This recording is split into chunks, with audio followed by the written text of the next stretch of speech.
I've talked about the upcoming Google Pixel 7a on this channel a few times already, but today we're going to take things a step further because not only do we have photographic evidence of this device, actual real photos of this device in action, we also have put together a quick table comparing the 7a to the 6a so that we can kind of visualize what we think we know and what maybe we don't know just yet. So first off, these images were posted on slashleaks.com. I'll have a link to this Twitter thread with this link to slashleaks down there in the description. And what we have here side by side is the Pixel 7a and the Pixel 6a. And the reason I did this is because I saw a few people saying, oh no, the 7a has this terribly large bezel. Well, it is in fact, from what I can tell, keep in mind that the 6a there is tilted in a different way a little bit, but I think that the bezels look pretty much identical, and that's not surprising because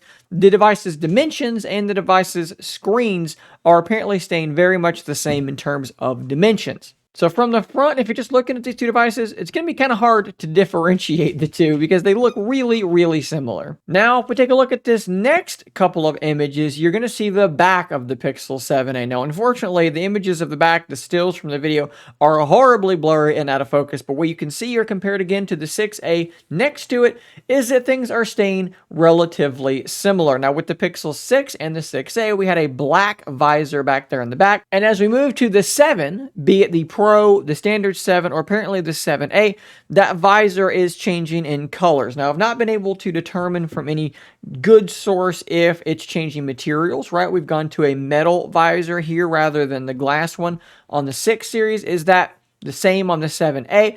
Not really sure, but you can see here that it is in fact 2 camera sensors and a flash module, very much the same as the 6a. Let's move on to this table that I put together because, again, I think it's going to show us what we think we know and what maybe we don't know. So the first thing here is that the displays are identical except for the fact that the 7a is a 90 hertz display, and this is 100% confirmed from this video. It is a 90 hertz display. So for all those people that complained about the Pixel 6a only being 60 hertz, well, that is going to be fixed with the 7a. This is a big improvement. Now, with the cameras, this is stuff that we learned from Kuba here on Twitter. They were breaking down the camera APKs from Google. I'm just going to summarize it with this information here. We believe the 7a is going to be using a 64 megapixel primary wide angle lens. Now, that is the primary, not the ultra wide.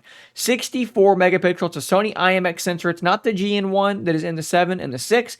This is a brand new sensor. If this is true, this is a massive improvement over what we had in the 6a in terms of just newer sensor hardware. Now, keep in mind, the 6a took some phenomenally good pictures, and for a device that was $449, almost impossible to beat that primary camera performance. With a 7a, again, massive advantage in the hardware if this is true. The ultra-wide is going from a 12 megapixel to a 13 megapixel.